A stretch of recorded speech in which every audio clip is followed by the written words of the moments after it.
अस्सलाम वालेकुम। वालेकुम अस्सलाम। पहला टेस्ट गुज़र गया और अब सेकंड टेस्ट स्टार्ट होने जा रहा है। तो पिछले नताइज के बाद अब क्या बेहतरी नज़र आती है, क्या हो सकती है और क्या होने जा रही है?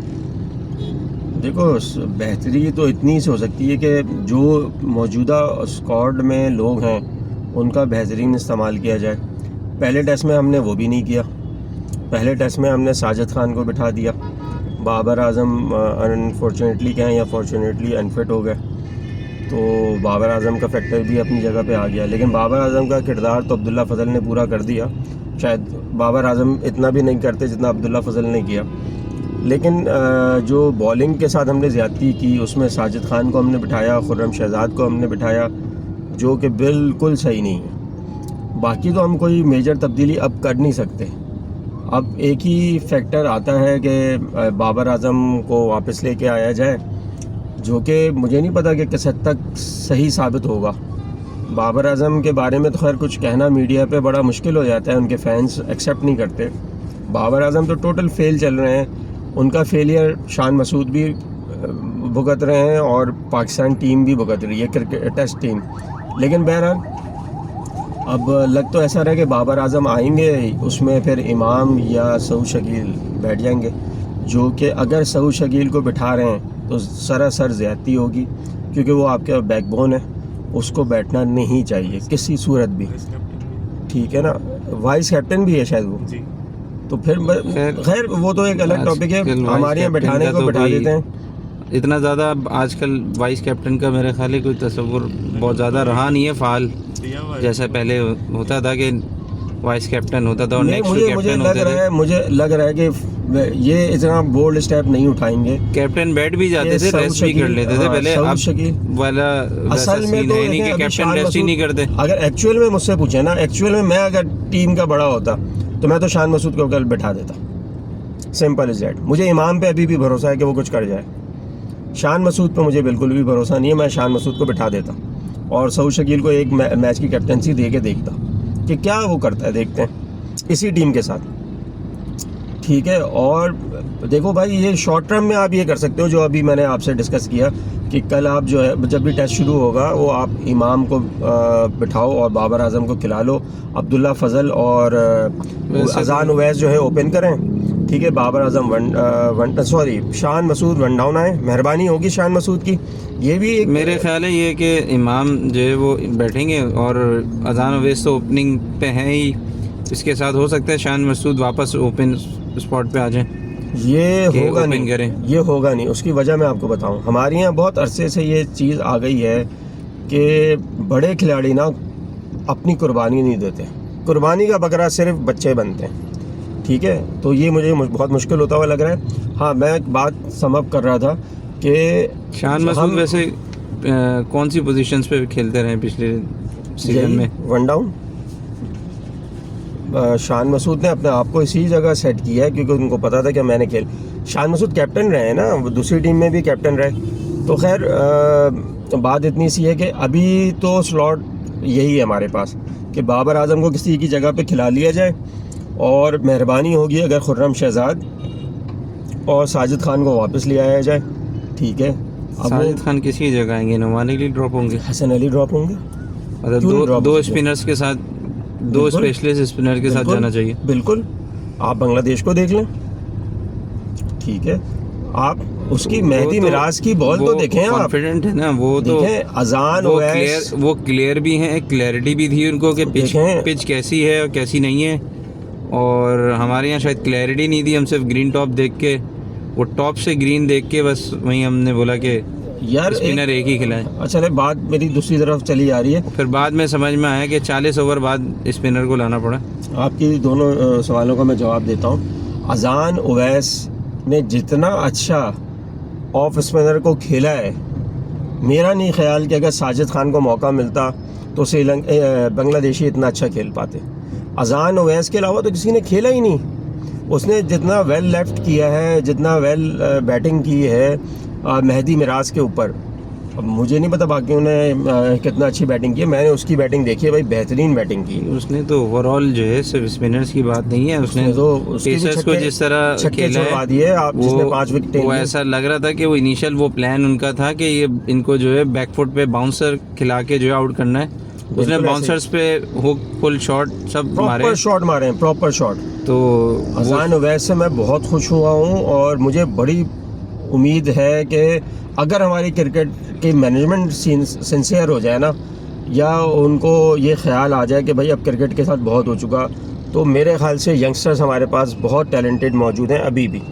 खैर बात इतनी सी है, ये ख्याल आना, बात इतनी सी है कि अभी तो यही चेंजेस मुमकिन है, यही चेंजेस करके हम कुछ टेस्ट में बेहतरी ला सकते हैं। और अगर मैं होता तो मैं शान मसूद को बिठाता। और अच्छा, जहाँ तक आपने ग्रीन टॉप की बात की, ग्रीन टॉप हर बंदे को पता है जो बांग्लादेश में या पाकिस्तान में सीनियर एनालिस्ट है या सीनियर बंदा है जो इनको स्पोर्ट्स की नॉलेज है। पाकिस्तान में इन गर्मियों में ग्रीन टॉप विकेट का कोई, पाकिस्तान या बांग्लादेश जैसी कंडीशंस में या इंडिया की कंडीशन में ग्रीन टॉप विकेट नहीं चलती है।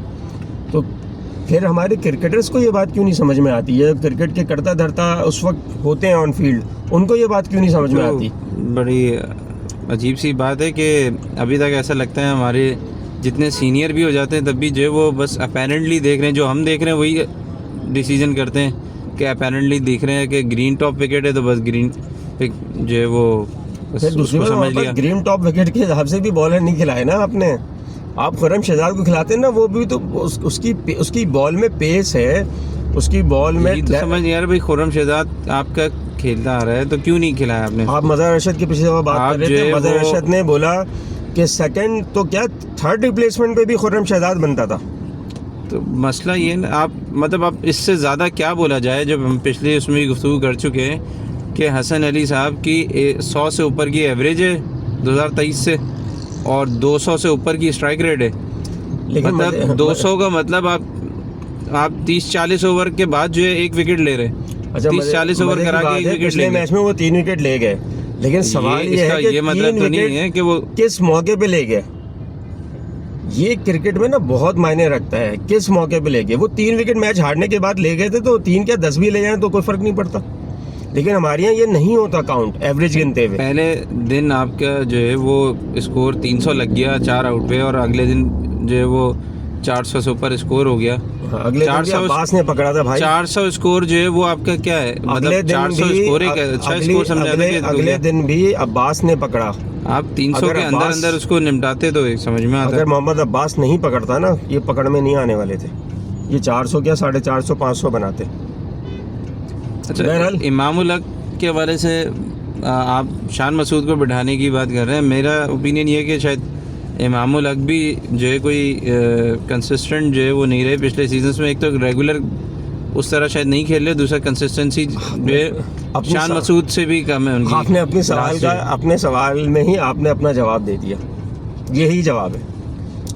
इमाम उल हक पर्ची था, लेकिन जब वो पर्ची नहीं रहा था पहले भी, लेकिन दिखाया गया ना यार। लेकिन जितने मैच भी खेले उसमें देखो, ये तो लकीएस्ट बंदा होगा ना कि मोहम्मद अब्बास वापस आता है और 5 विकेट ले जाता है। मोहम्मद अब्बास वापस आता है, 5 विकेट ले जाता है। देखें, थोड़ा सा ये चीज़ का एक फ़र्क रखना चाहिए। जैसे साइम अयूब, अभी वो एक अलग बात हो जाएगी। साइम अयूब ओडीआई में अच्छे परफॉर्मर हैं, लेकिन ड्रॉप होते हैं तो वो T20 की परफॉर्मेंस पे ओडीआई में भी ड्रॉप हो जाते हैं। देखो, इमाम उल हक इसी तरह ओडीआई में भी अच्छा रिकॉर्ड रखते हैं, लेकिन लास्ट जो सीजन्स में टेस्ट की एवरेजेस उनकी भी अच्छी नहीं है। आपने बहुत अच्छी बात की। जो लास्ट हमारे यहाँ जब हार पहनाया जाना शुरू होता है ना किसी को, हमारे यहाँ जब किसी को अवार्ड दिया जाता है तो वो एक फील्ड में नहीं दिया जाता, सब कुछ दे दिया जाता है उनको।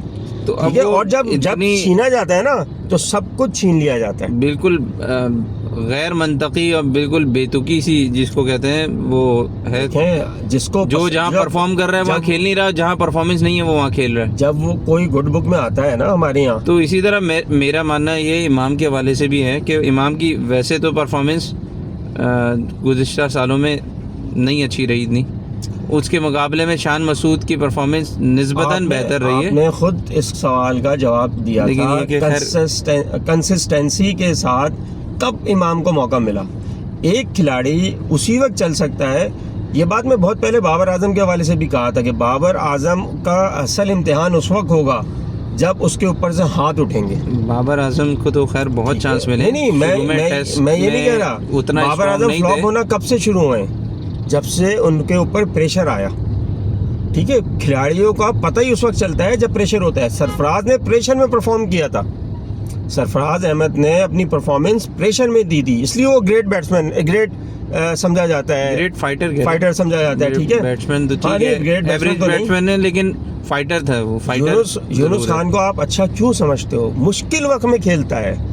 जब उसके ऊपर तलवारें खड़ी हुई थी, जब उसके ऊपर तलवारें हमने तान दी थी, बात जो है वो तवील हो जाएगी। लेकिन यूनुस खान और इनका मुकाबला तो मुझे आज भी कोई नहीं लगता। जो शॉट्स की रेंज जो उन लोगों के पास थी टेस्ट में स्पिनर्स के हवाले से या जो पेसर्स के हवाले से, वो रेंज कहाँ है आज? हमने पिछली दफा स्पिनर्स के हवाले से कोई रेंज है ही नहीं। पिछली दफा भी यही बात कही थी, स्वीप मारना आज भी किसी को आता ही नहीं है। इंजमाम और यूनुस खान के बाद कोई अथॉरिटी नजर नहीं आती। आप आज भी उठाएं तो जो स्पिनर्स को स्वीप मारने वाले कौन प्लेयर हैं अच्छी टीम में? सरफराज आखिरी मुझे लगता है कि अच्छा स्पिन को खेलने वाला, स्वीप शॉट्स खेलने वाला प्लेयर था वो। मतलब बहुत अच्छा बैट्समैन नहीं, ग्रेट बैट्समैन में नहीं आ सकता, लेकिन वो उसने जो भी न्यूजीलैंड के खिलाफ भी इनिंग्स खेली, वो जितने स्मूथली उसने स्पिनर्स को खेला है, स्वीप शॉट्स खेले, वो किसी से लगता है इनको खेलने का तरीका ही नहीं आता।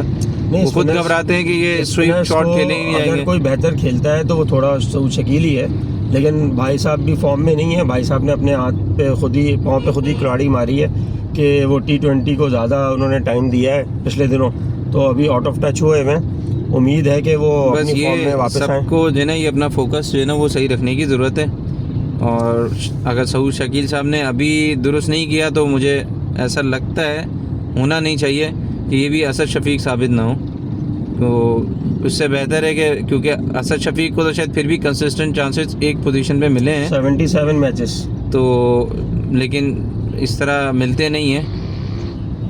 तो बेहतर है कि उससे पहले ये अपनी परफॉर्मेंस दें। ऐसा ना हो इनको भी जो है वो जो बातें हो रही हैं कि भाई 5वें नंबर से 6ठे नंबर पे कर दिया जाए और 6ठे को जो है 5वें पे ले आया जाए। बहरहाल बात को हम ख़त्म करेंगे। बांग्लादेश से हम क्लीन स्वीप हारने से बेहतर है कि हम अच्छी टीम खिला के ज़रा फाइट कर लें। मेहरबानी होगी भाई कि क्लीन स्वीप का तो फिर हमें जो है ना अफसोस होगा। एक वो बड़ी एक मज़े का खैर जिसको कहें, या जो बड़ी वर्ष हम जिस सिनेरियो में चल रहे हैं, वो हालत ये है कि हमें पहले जो है वो इस तरह से, अब बांग्लादेश जो है वो जो स्पिन फ्रेंडली विकेट्स बनाता था, ट्रैप करता था, अब वो ग्रीन विकेट दिखा के जो है ना वो ट्रैप कर रहे हैं। क्योंकि उनके पास जो पेसर्स हैं, नाहिद राना जैसे पेसर्स आए हैं, वो 147 150 प्लस जो है वो बॉल कर रहे हैं। तो अब वो कॉन्फिडेंट उनका ये है कि वो ग्रीन पिच बना रहे हैं और हम जो है वो कंजर्वेटिव होके बिल्कुल रह गए। तो हमारी तो क्रिकेट इतनी ख़राब हो गई कि बांग्लादेश भी अब हमें ट्रैप करता है। बांग्लादेश भी हमें जो है ना कोशिश करता है कि मतलब उसको भी कॉन्फिडेंट है कि हम पाकिस्तान को ट्रैप करके मतलब किसी भी जाल में फंसा के आराम से हरा सकते हैं। तो वो देखे ना, अब आपकी 7 विकेटें मेरे ख्याल से घंटे में गई हैं टेस्ट क्रिकेट में, 7 विकेटें। और आप मसला ये जाती पहले भी रही हैं, लेकिन अब बांग्लादेश के खिलाफ जा रही हैं। हम कोलैप्स पहले भी होते रहे हैं, लेकिन अब जो है आप देखें सलमान अली आगा और रिजवान सेट होने के बाद पहले इनिंग में गिफ्ट करके आए, गिफ्ट ले लो बेटा। फिर हमारे पास कम टोटल को सेव करने वाले बॉलर भी हुआ करते थे, तो अब वो भी नहीं है। बैटिंग तो कोलैप्स अपने होती रही है। पर्ची लगाएंगे बैटिंग में, मेरिट नहीं है, पर्ची लगाएंगे बॉलिंग में। अबे तो एक जगह लगा लो ना भाई। शॉट आपका मेरिट नहीं है, मेरिट आप चीजें नहीं कर रहे हैं। पहले हम ना, मैं किसी का खिलाड़ी का नाम नहीं ले रहा, पहले हम बैटिंग में ना खिला लिया करते थे 1-2 पर्ची, ठीक है, वो फ्लॉप हो जाया करते थे। फिर हमारी बॉलिंग में होते थे वसीम अकरम, वक़ार यूनुस। तो अब मजाल है कोई खेले, बैटिंग ना भी चली तो कोई मसला नहीं, उड़ा के रख देते सकलाइन मुश्ताक। तो अब लेकिन हालत ये है, आपने डोमेस्टिक के परफॉर्मर्स को नहीं सेलेक्ट किया मेरिट पे। जो आपके टूर्नामेंट्स आपके लोकल हैं उसमें जो परफॉर्मेंस दे रहे हैं 4 डे में, वो टॉप परफॉर्मर्स वो कहीं है ही नहीं। तस्करा भी लोगों को नहीं पता होता, चाहे अली उस्मान हो स्पिनर्स में हो या कोई और पेसर हो, ये सारे जो हैं वो किसी को नहीं पता। तो उनको कोई, जब आप मेरिट पे नहीं खिलाएंगे हमारे तो वही है कि लोगों आप का 130 वाले पेस वाले खिलाते हमारे रहें, लोगों का तो 100 की एवरेज वाले पेसर खिलाते रहें, 200 की स्ट्राइक रेट वाले पेसर खिलाते रहें। हमारे लोगों का तो अलमिया ये है कि वो टैलेंट को नहीं पहचान रहे, चाहे वो हमारे आम पब्लिक हो, चाहे वो हमारे करता धरता हो, वो T20 की शोहरत को देखते हैं और उस पर सिलेक्शन करते हैं। तो टेस्ट की सिलेक्शन माजरत के साथ उस पर ज़्यादा अरसे चल नहीं पाएगी। आपको टेस्ट क्रिकेट को अलग करना पड़ेगा, T20 को अलग और वनडे को अलग। बहरहाल अभी हमें क्लीन स्वीप से बचना है, तो मेहरबानी होगी कि जो तब्दीलियां मुमकिन हैं, जो करना ज़रूरी हैं, वो कर लें, अदरवाइज़ बहुत जलालत होने वाली है। हम इसी बात पे एंड करते हैं मेरे ख्याल से, और देखते हैं क्या रिज़ल्ट आता है पहले टेस्ट के बाद दूसरे टेस्ट का। चलिए ठीक है।